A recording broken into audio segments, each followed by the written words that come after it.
The laughter still echoed in her mind long after the library closed.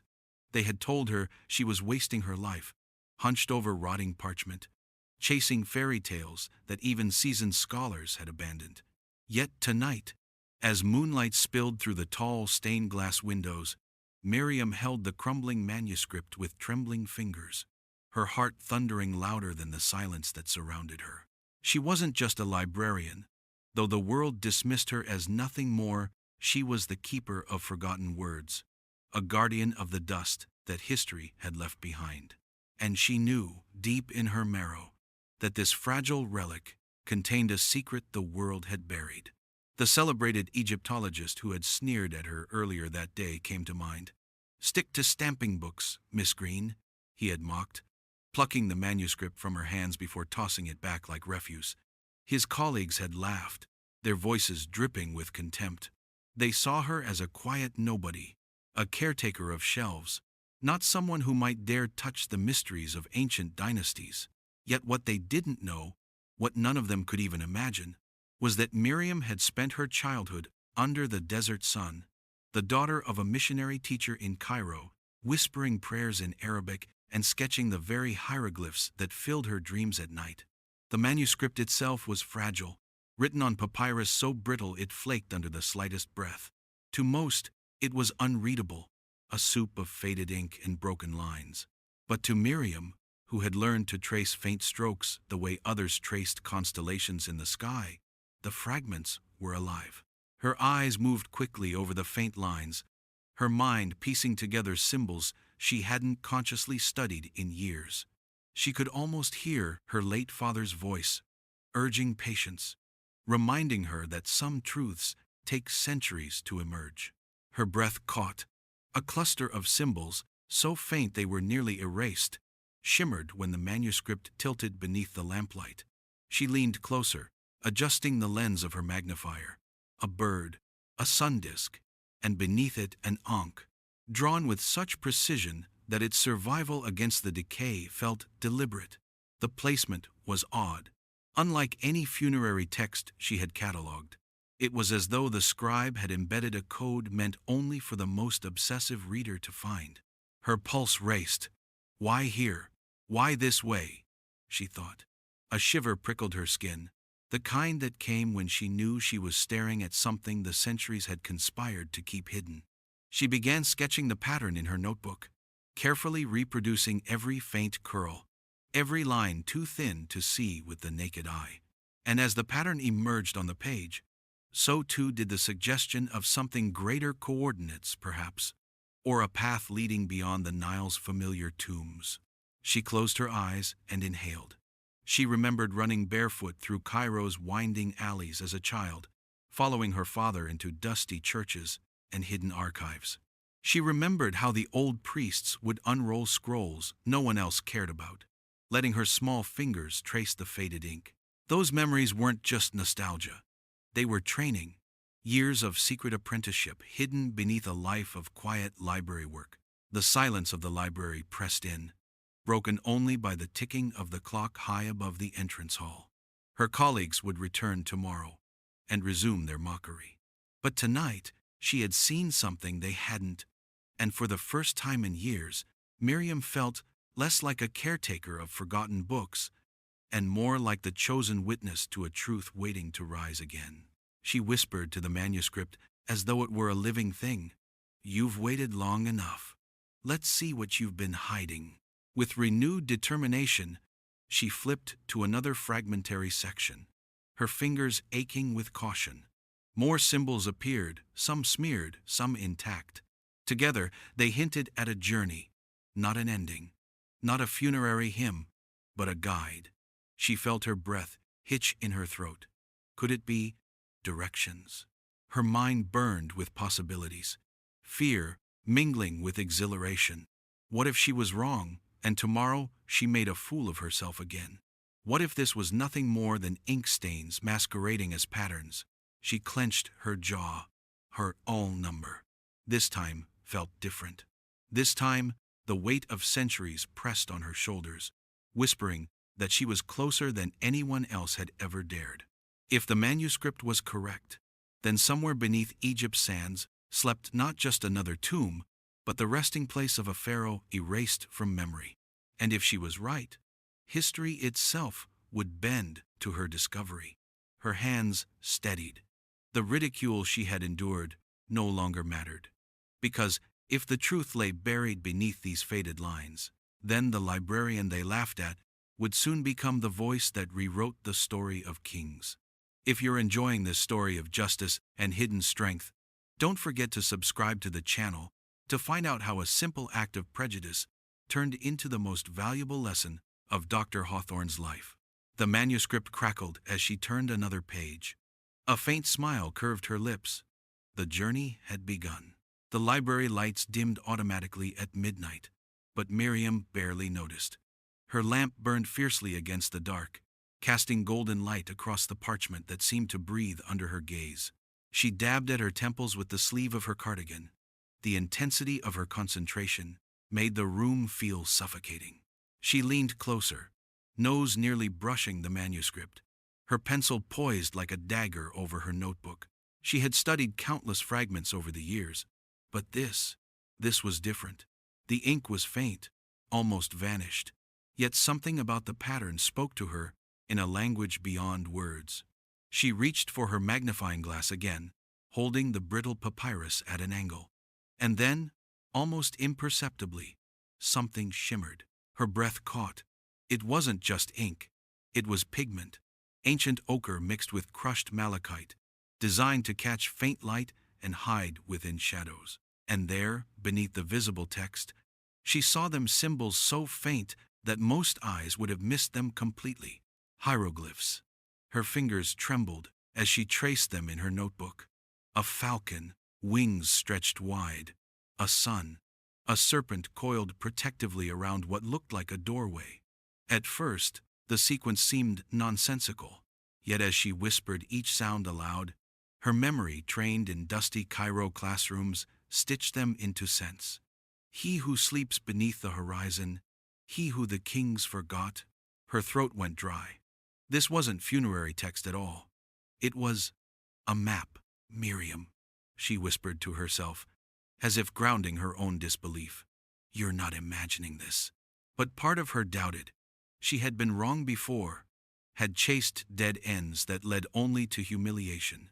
Her colleagues' sneers haunted her. She could almost hear Dr. Hawthorne's derisive chuckle. Stick to stamping books. Her pencil snapped in her hand. The sound jolted her. She replaced it quickly, furious at herself for faltering. She had promised herself long ago at her father's grave that she would never let fear erase her purpose. The hieroglyphs unfolded slowly as she pressed on, each symbol giving birth to the next. She saw reference to red sand swallowing the sky, and the door no sun may touch. Phrases that whispered of hidden chambers beneath shifting dunes. The imagery was vague, poetic, but not useless. The ancients had always hidden their treasures behind riddles, cloaking knowledge in metaphor. Her heart raced as another memory surged. Her father's stories about a pharaoh erased. He'd spoken of legends whispered among old scholars in Cairo, rulers omitted from dynasties, their names hacked out of stone and buried under false histories. Damnatio memoriae, to be stripped of existence itself. Could this manuscript be pointing to one of them? She blinked, and for a fleeting moment, she imagined what lay beyond the symbols. A tomb sealed under centuries of sand, treasure untouched, a sarcophagus bearing the face of a king the world had tried to erase. But the image wasn't glorious. It was haunting. She saw a crown shattered, a ruler's name carved out with rage, a pharaoh whose silence had lasted millennia, waiting for a single reader to restore it. The thought sent a chill rippling down her spine. Her eyes returned to the manuscript. There was a section darker than the rest, as though stained intentionally. She angled her lamp, and a faint outline revealed itself. A triangle. No, not just a triangle, a pyramid, drawn with deliberate, careful strokes.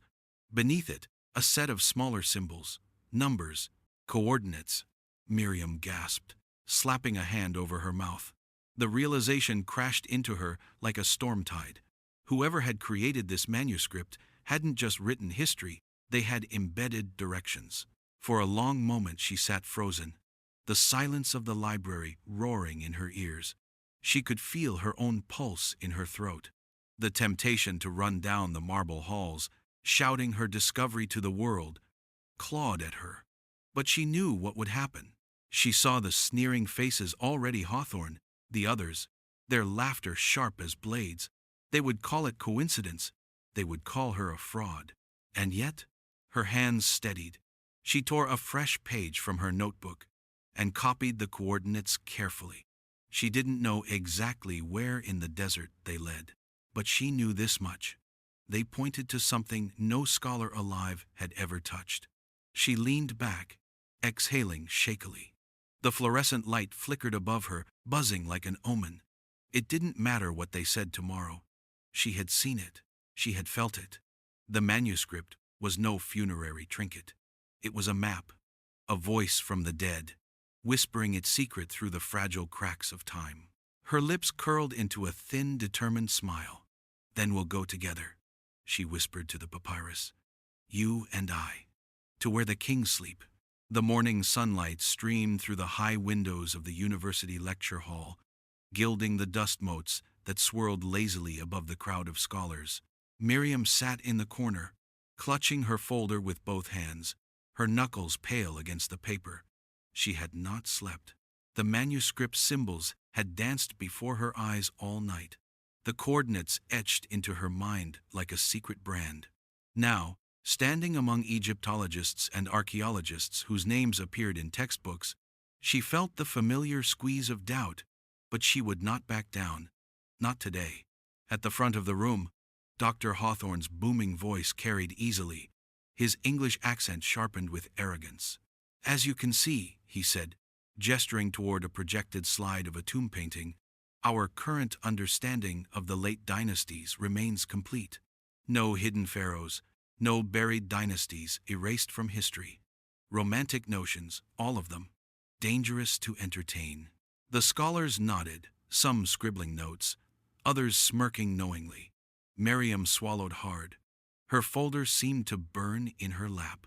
She waited until the lecture ended, the polite applause fading into chatter. This was her chance. She forced herself to stand, her knees trembling, and approached the podium. "Dr. Hawthorne," she said softly, though her voice trembled, "I have something I believe may interest you." He turned, his gray brows lifting in mock surprise. "Miss Greene, our devoted librarian, tell me, have you finally abandoned your ghost stories?" Laughter rippled among the scholars gathered near him. Miriam's cheeks flushed hot, but she pressed on, pulling the copied sketches from her folder. "This manuscript, one you dismissed years ago, contains hieroglyphs invisible without angled light. They speak of a forgotten pharaoh. More than that, I believe they include coordinates." The room went quiet, just for a heartbeat. Hawthorne took the sketches with exaggerated delicacy, peering at them through his spectacles, his lips curled in amusement. "Coordinates?" he echoed, drawing out the word as if it were absurd. "You expect us to believe that a scrap of decayed papyrus conveniently points to a lost tomb? How charming!" A younger scholar leaned in, whispering, "They look authentic." But Hawthorne silenced him with a glare. Miriam's pulse pounded. "Look at the alignment of the symbols, the falcon, the serpent, the sun. It's not random. Cross-reference with Coptic fragments, and you'll see they describe a burial beyond known dynastic maps." Hawthorne chuckled, shaking his head. "My dear, you've spent too many nights in the stacks. Shadows and smudges have become kings and dynasties in your imagination. We deal in evidence here, not fancies." Her chest tightened. The humiliation was sharp, cutting deeper than she wanted to admit. She heard the whispers, the amused chuckles behind her. She's imagining things.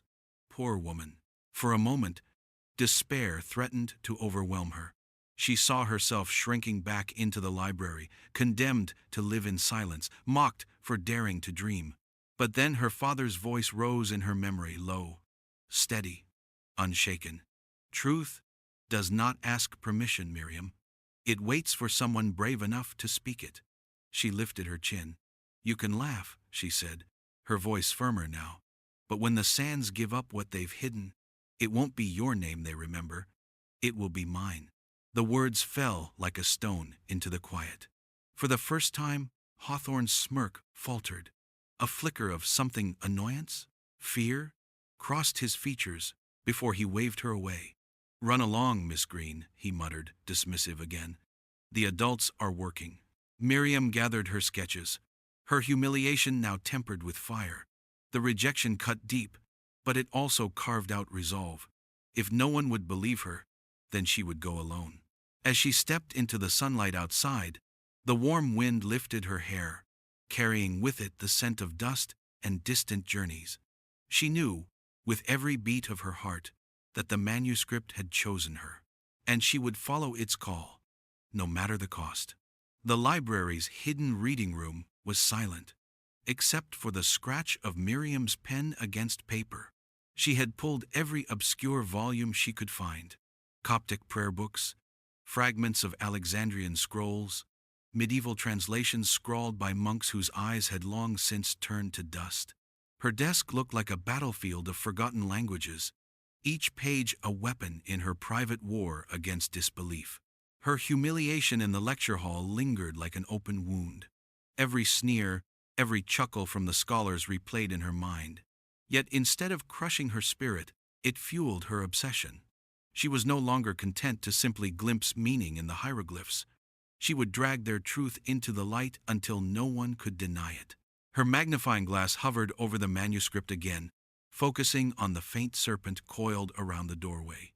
Something about its posture nagged at her. She reached for a Coptic psalter, cross-referencing serpent imagery. Her breath quickened when she read the passage. The guardian at the threshold, who swallows the unworthy and spares the chosen. Her eyes widened. The serpent wasn't just symbolic, it was an instruction.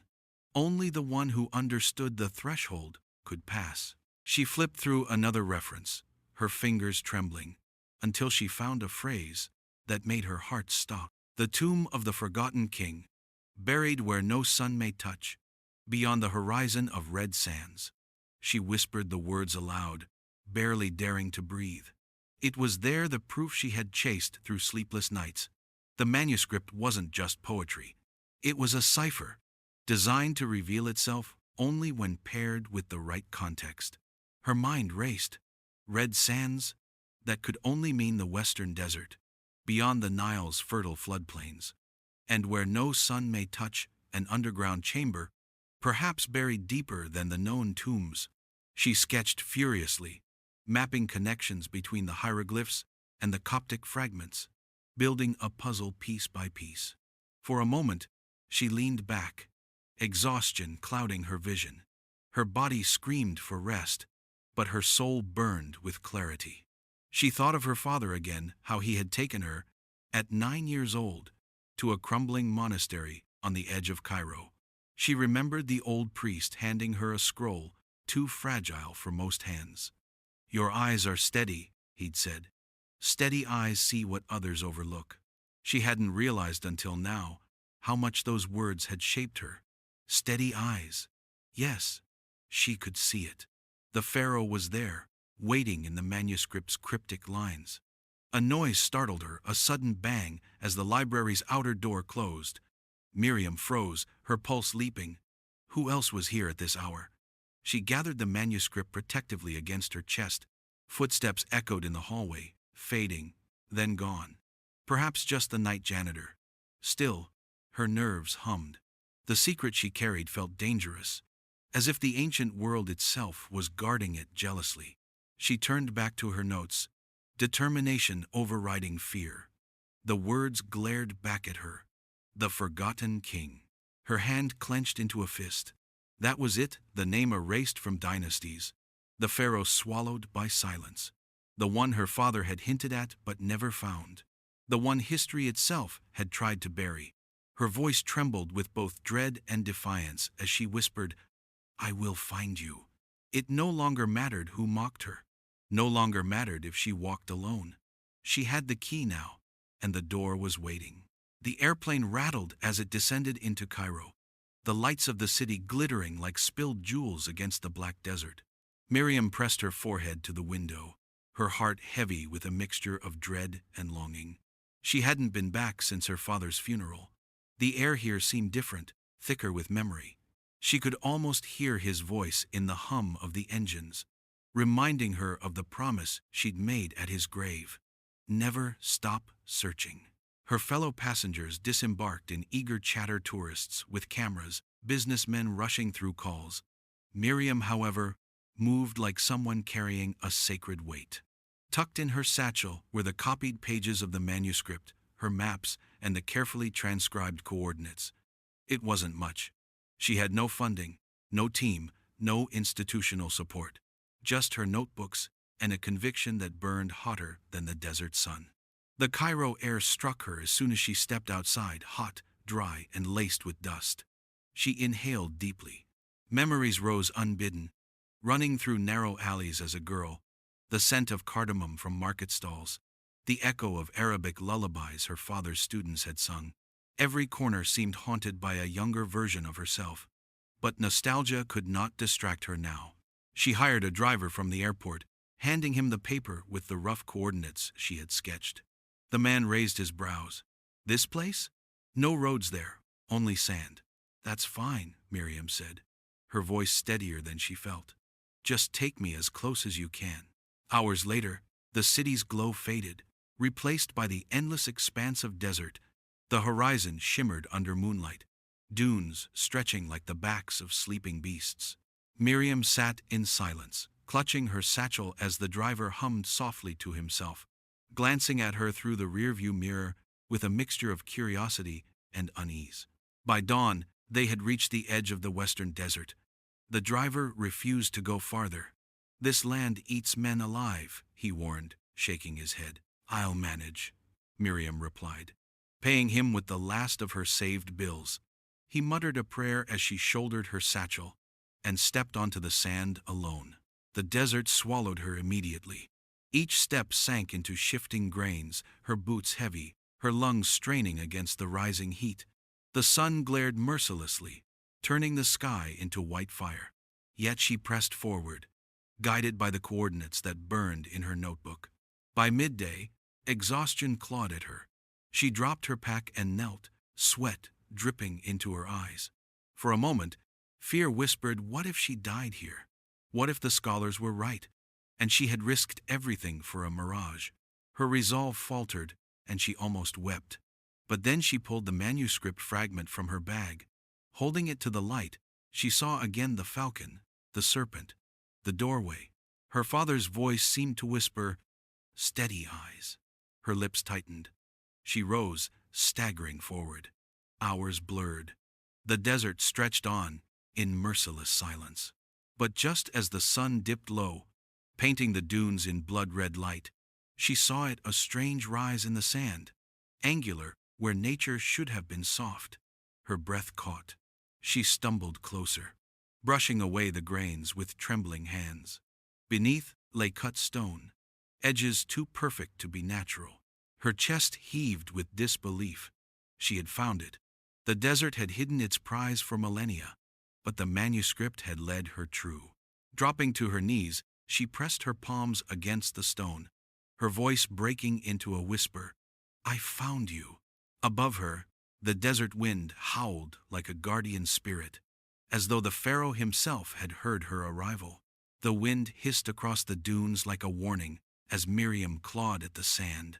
Her fingers bled against the rough grains, nails breaking as she uncovered more of the stone surface. She had no tools, no excavation team, only desperation and a will sharpened by humiliation. Hours passed beneath the punishing sun until her body shook with exhaustion. Yet she did not stop. The manuscript's promise throbbed inside her like a second heartbeat. By dusk, she had revealed what appeared to be the top edge of a stone slab. Its surface bore faint carvings, nearly eroded by time, but she recognized the serpent immediately, the same coiled guardian from the manuscript. Her breath hitched. This was no random block. This was the threshold. Her throat dry, she whispered the words she had deciphered. The guardian at the threshold, who swallows the unworthy and spares the chosen. The desert seemed to fall silent, as though listening. Miriam pressed both hands against the stone and pushed. Nothing. Her heart sank. Had she misread everything? Was this slab nothing more than a ruin, unmovable and mute? She leaned her forehead against the stone, fighting tears. Please, she thought. I've come so far. Don't let it end here. And then, as though the desert itself relented, a gust of wind tore across the dune, clearing sand from a seam in the slab. Miriam gasped. There was an opening, a concealed line running vertically, just wide enough to suggest a door. Her pulse roared. With trembling hands, she dug frantically along the seam until her fingers struck metal. An ancient handle, corroded but intact. Her whole body quivered as she grasped it. She braced her legs, pulled with all her strength. At first, the door resisted, the weight of centuries holding it shut. But then, with a grinding groan that made her teeth ache, the slab shifted. A sliver of darkness yawned open, exhaling air so stale it seemed to carry whispers from the dead. Miriam's knees buckled. She had done it. She had crossed the threshold. Her lantern shook in her hand as she stepped into the opening. The air inside was cold, unnaturally so, as if the tomb had never tasted breath until this moment. She descended a narrow stone passageway, walls lined with crude symbols scratched into the surface. Her lantern flickered across images of a pharaoh whose face had been deliberately scarred out, chisels hacking his name from history. Her stomach twisted. The legend was true. This was the resting place of the forgotten king. At the end of the passage, the ground sloped into a chamber. Miriam gasped.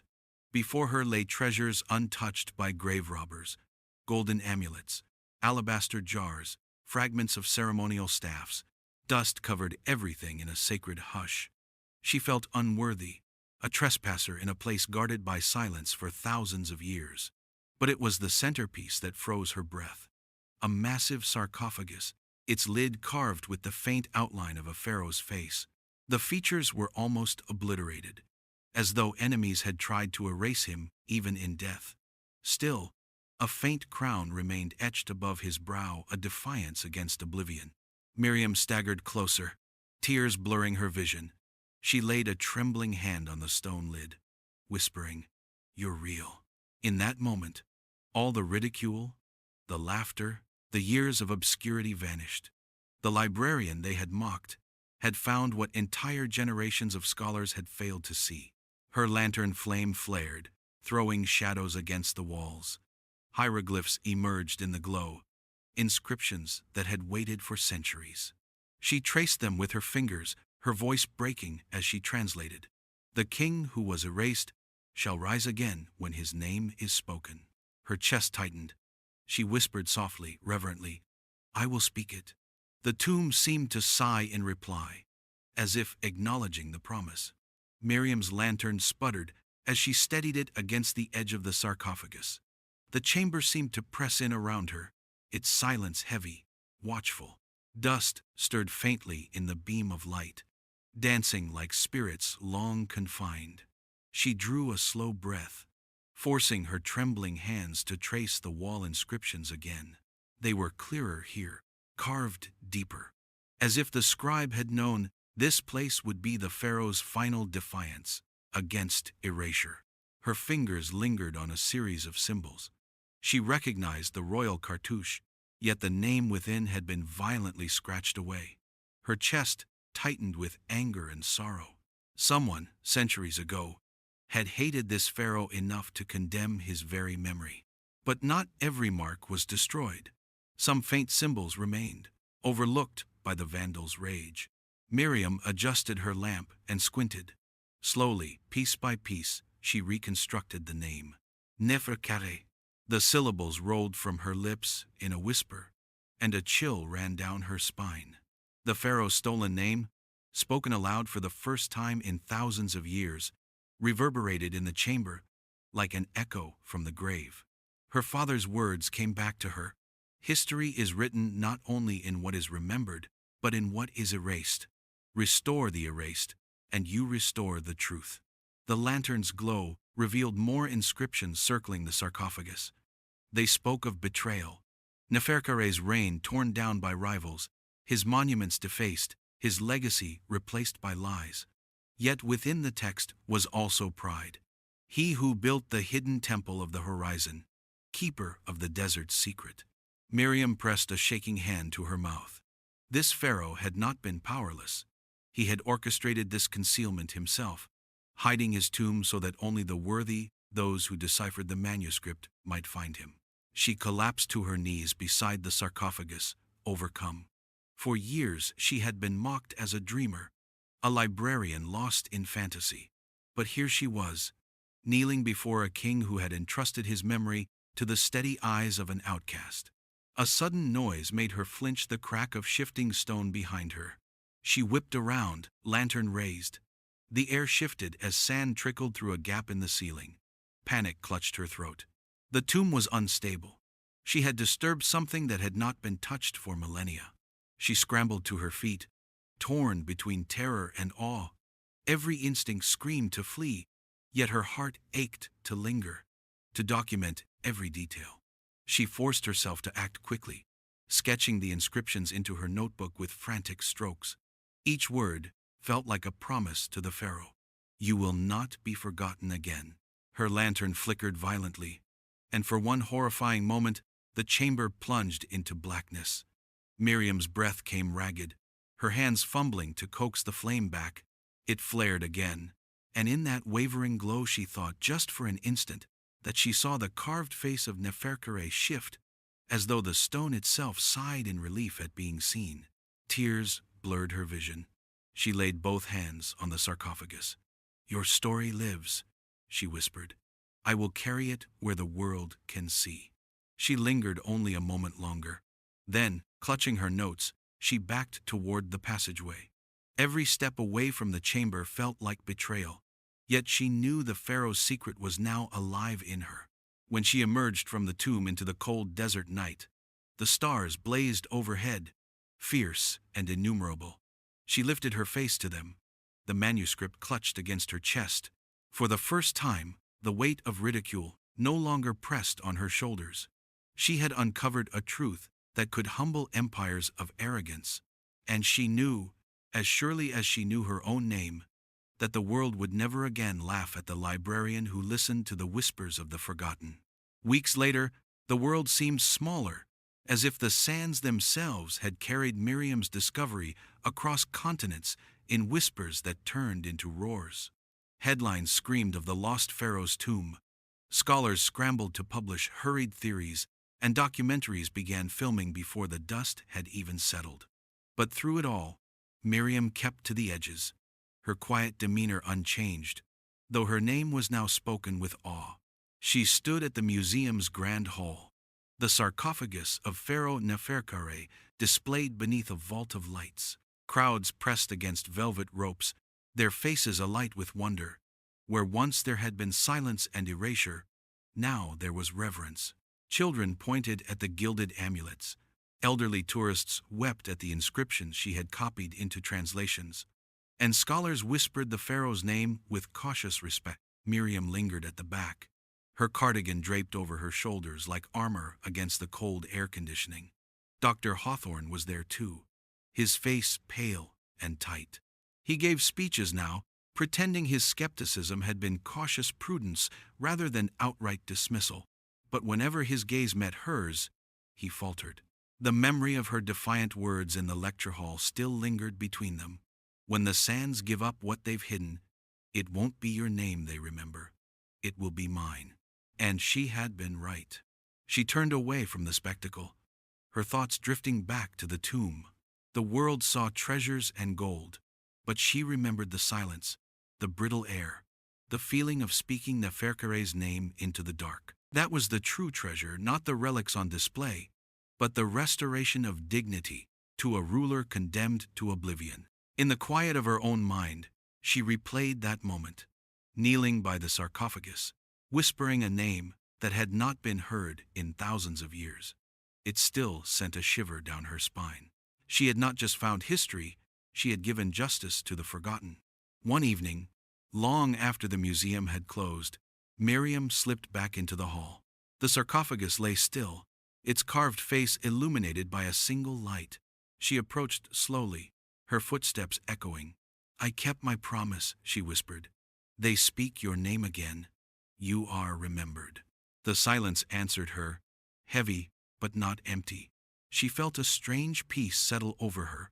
For all the noise of the world outside, here, in this hushed hall, there was only her and the pharaoh. She smiled faintly. She was no longer the mocked librarian hidden in dusty archives. She was the steady-eyed witness who had seen what others would not. And though she would never crave fame, her discovery had reshaped the narrative of an entire civilization. As she turned to leave, her heart carried a lesson she knew she would share. Whenever people asked why she had pursued the crumbling manuscript, when others mocked it, "History belongs not to the arrogant who claim certainty," she murmured, "but to the humble who keep looking when no one else will." And in that truth, she found the quiet triumph of her life. If this story touched you, subscribe to the channel to discover more stories about how extraordinary people turn humiliation into triumph.